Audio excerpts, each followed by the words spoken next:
This is Coastal Bend History. I'm Andy Lascano. We're here at the Port of Corpus Christi, and as we can see, they're almost done with the new harbor bridge, supposedly by later this summer, but that's going to allow bigger ships to enter our port. You know what, though? This place has come a long way in the 100 years since work first began to build the deepwater port. In 1845, the unincorporated town of Corpus Christi was the site of a massive occupation by the United States Army. Troops under the command of General Zachary Taylor camped along the shoreline in the area of what is now Artesian Park. They were waiting for orders to head south into the war with Mexico. This drawing of the camp was created by Army Captain Daniel Whiting. In the foreground of the drawing, you can see a narrow and shallow waterway where the port would eventually be. It was known as Hall's Bayou, named after John Hall. He had a small home along the banks, which can be seen in the same drawing. Hall's Bayou separated downtown Corpus Christi from a peninsula called El Rincon. The peninsula was surveyed and given the name Brooklyn Subdivision. In the 1870s, it became the city's first suburb. By the early 1900s, the Brooklyn Subdivision would become known as North Beach. Hall's Bayou was little more than an inconvenience for people traveling on to North Beach.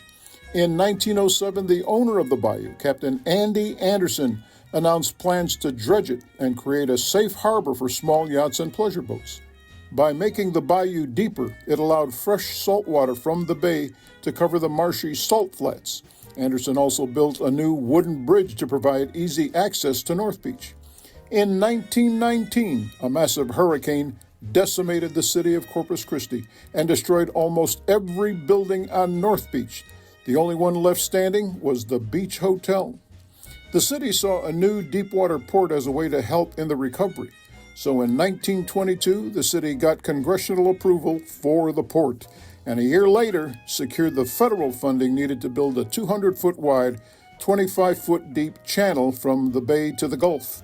The plans had Hall's Bayou as the entrance to the port with cargo docks and a turning basin for ocean-going ships.